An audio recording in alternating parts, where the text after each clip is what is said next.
जैविक खेती कर रहे किसानों ने कृषि उत्पादन आयुक्त मनोज कुमार सिंह को अपनी समस्याएं बताई। कासगंज के ग्राम ब्रह्मपुरी निवासी संजीव शर्मा ने कहा कि प्रदेश में तोप का सर्टिफिकेट लेना आसान है, जैविक खेती का नहीं। सर्टिफिकेट की प्रक्रिया इतनी जटिल है कि किसान साल डेढ़ साल विभागों के चक्कर काटते रहते हैं। एसीपी ने किसान को बुलाकर मोबाइल नंबर लिया और समस्या का निस्तारण करने का आश्वासन दिया। नमस्कार, मैं अश्विनी वानखड़े और स्वागत है आपका कृषि न्यूज में।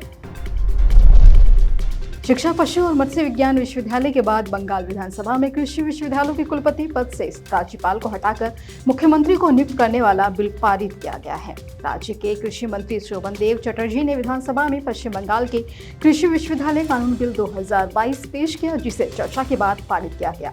इसके साथ ही राज्यपाल की जगह मुख्यमंत्री को राज्य संचालित 2 कृषि विश्वविद्यालयों के कुलाधिपति के रूप में नियुक्त करने की दिशा में एक कदम और बढ़ाया गया है। तो वहीं हिमाचल प्रदेश कृषि विश्वविद्यालय पालमपुर के शिक्षक संघ और पशु चिकित्सक और पशु विज्ञान शिक्षक संघ ने 7वें वेतनमान की मांग के समर्थन में 24वें दिन प्रशासनिक भवन के सामने दोपहर 1:30 से 2 बजे तक प्रदर्शन किया। प्राध्यापकों ने सुबह 10 बजे से शाम 5 बजे तक काले बिल्ले पहने हुए थे। हापोटा के अध्यक्ष डॉक्टर जनार्दन सिंह ने कहा कि अगर आगामी मंत्रिमंडल की बैठक में 7वें यूजीसी वेतनमान के एजेंडा पर विचार नहीं किया गया तो विरोध जारी रहेगा। बिहार कृषि विश्वविद्यालय में आयोजित कृषि प्रसार शिक्षा परिषद की 22वीं बैठक संपन्न हो गई है। 2 दिवसीय बैठक में किसानों, अधिकारियों, वैज्ञानिकों, विशेषज्ञों और छात्रों ने हिस्सा लिया। बैठक में कृषि ज्ञान का जो अर्क निकाला, उससे शोध, शिक्षा और प्रसार के क्षेत्र में खुशबू फैलेगी। साथ ही किसानों तक कृषि की नई तकनीक भी पहुंचाई जाएगी। सरकार ने किसानों की आर्थिक स्थिति और जीवन स्तर को बेहतर बनाने के लिए पीएम किसान सम्मान निधि योजना लॉन्च की है और इस योजना के तहत खाते में 2000 रुपए भेजने के बाद अब सरकार ने किसानों को एक और तोहफा दिया है। दरअसल सरकार ने ई-केवाईसी कराने की आखिरी तारीख 31 मई रखी थी। अब इसकी डेडलाइन बढ़ाकर 31 जुलाई कर दी गई है। अगर कोई भी किसान इस तारीख से पहले ई-केवाईसी की प्रक्रिया पूरी नहीं करता है तो वे आने वाली किस्तों से वंचित रह सकता है। कृषि जागरण आए दिन किसानों के लिए नई नई पहल करता रहता है। उन्हीं में से एक है farmer the journalist, empowering journalism with the farmers, जिसमें किसानों को सशक्त बनाने के लिए कई तरह की ट्रेनिंग दी जाती है। वहीं इससे जुड़ी एक ट्रेनिंग में एक फार्मर द जर्नलिस्ट ने अपनी वीडियो कृषि जागरण के साथ शेयर कर बताया कि कैसे सेब की खेती मुनाफे का सौदा साबित हो सकती है। जो हाई डेंसिटी प्लांटेशन है, इसकी एक खास बात ये होती है कि जो इसमें फ्रूट्स होते हैं वो फुल कलर स्ट्रेन्स होते हैं और आप देख सकते हैं कि किस तरीके से ये पूरा इसमें एक अच्छा खासा कलर आया हुआ है और एक शानदार चमक फलों में आई हुई है। और ये इनका पूरा बगीचा मैं आपको दिखाऊंगा कि क्लोज करके दिखा रहा हूँ कि किस तरीके से फलों से लदा हुआ है। ये आप देख सकते हैं इसमें किस तरीके से एक अच्छा खासा फ्रूट सेट हुआ है और लगभग अभी इस फसल को तैयार होने में 1 महीना बाकी है, लेकिन एक अच्छे साइज के साथ ये फल लगे हुए हैं और एक अच्छा साइज ये ऑब्टेन लगभग 1 महीने बाद कर लेंगे। लेकिन उससे पहले ही पूरा बगीचा जो है ये फलों से लदा पड़ा है और एक काफ़ी अच्छे तरीके से इसको मेंटेन किया हुआ है। तो पहाड़ी क्षेत्रों के लिए जो ये एडवांस हॉर्टिकल्चर टेक्निक्स हैं, ये काफ़ी कारगर साबित हो सकती हैं लाइवलीहुड जनरेशन के लिए।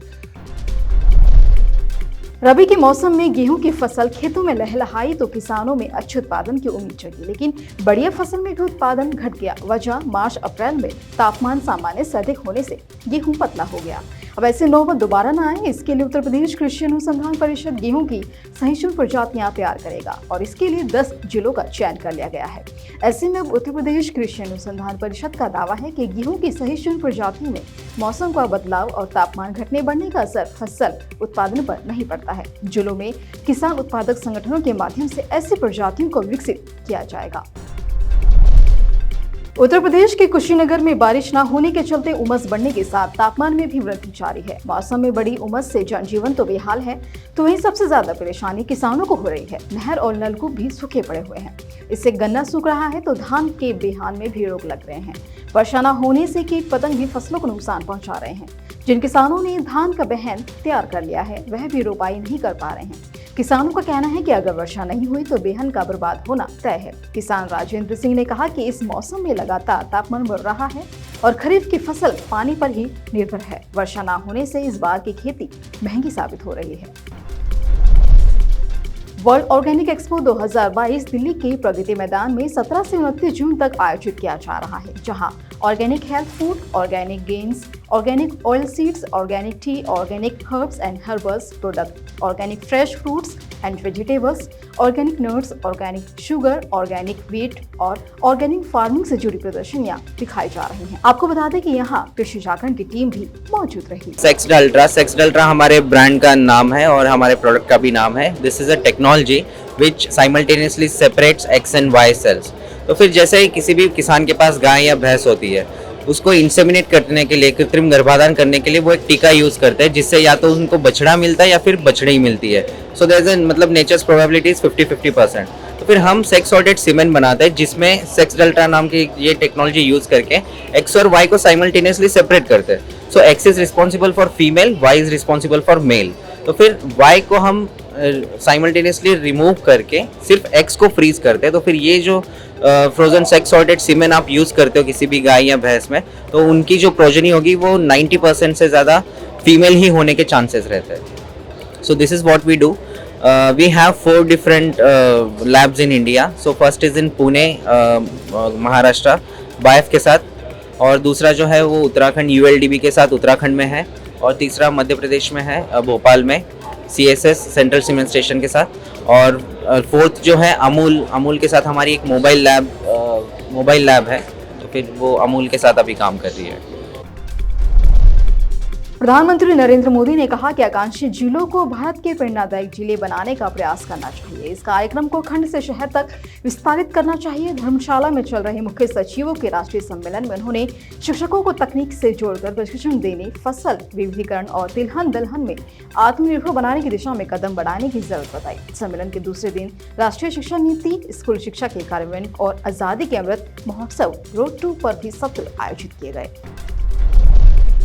अभी 2 दिन पहले ही विधानसभा में मुख्यमंत्री को कुलाधिपति बनाने के लिए बिल पारित करते समय मत विभाजन के बाद वोटों की गिनती में गड़बड़ी का मामला सामने आया था और अब उस समय बीजेपी ने काफी सवाल किए थे। बाद में विधानसभा स्पीकर विमान बनर्जी ने गलती मानी थी कि वोटों की गिनती में गड़बड़ी हुई है। वहीं विपक्षी पार्टी बीजेपी ने मांग की थी कि विधानसभा में राज्यसभा या लोकसभा जैसी इलेक्ट्रॉनिक वोटिंग मशीनों का इस्तेमाल किया जाए, लेकिन उस आधुनिक मशीनों में भी खतरा बढ़ गया है, क्योंकि एक बार फिर बिल पारित करने के लिए हुए मतदान के दौरान वोटिंग में गड़बड़ी की बातें सामने आई हैं और इसे लेकर सदन में कुछ देर हंगामा हुआ, जहां सत्तारूढ़ दल की ओर से बीजेपी पर गड़बड़ी का आरोप लगाया गया। पंजाब सरकार की ओर से मूंग की फसल पर पहली बार MSP दी जा रही है। ऐसे में किसानों को उनकी अच्छी मेहनत का फल तो मिलेगा ही, साथ ही किसान फसली चक्कर से निकलकर लाभदायक धंधे अपना सकते हैं। दरअसल ये कहना है DC मनोषी कुमार का। उन्होंने कहा कि मूंग की फसल 7,275 रुपए प्रति क्विंटल के हिसाब से खरीदने के आदेश दे दिए गए हैं। मूंग की फसल की खरीद की जिम्मेदारी मार्कफेड को दे दी गई है। 31 जुलाई तक ये खरीद जारी रहेगी। DC ने कहा कि 12% तक की नमी वाली मूंग की फसल की सरकार द्वारा खरीद करने का फैसला किया गया है। उन्होंने कहा कि मार्कफेड के ब्रांच इंचार्ज अमृतपाल सिंह और इंस्पेक्टर कर्णदीप सिंह से भी संपर्क किया जा सकता है। लंबे समय से गर्मी से परेशान राज्यों को पिछले 2 दिनों में बारिश के चलते राहत मिली है। वहीं राष्ट्रीय राजधानी दिल्ली में भी मौसम बदला है। दिल्ली NCR में सुबह बारिश के समय मौसम सुहावना होने के साथ तापमान में भी कमी आई है। वहीं आज लगातार तीसरे दिन भी हल्की बारिश का सिलसिला थमता नहीं दिख रहा है। मौसम विभाग के मुताबिक दिल्ली NCR के अधिकतर इलाकों में हल्की से मध्यम बारिश होने की संभावना है। इसी तरह की अन्य खबरों के लिए जुड़े रहिए कृषि जागरण के साथ। धन्यवाद।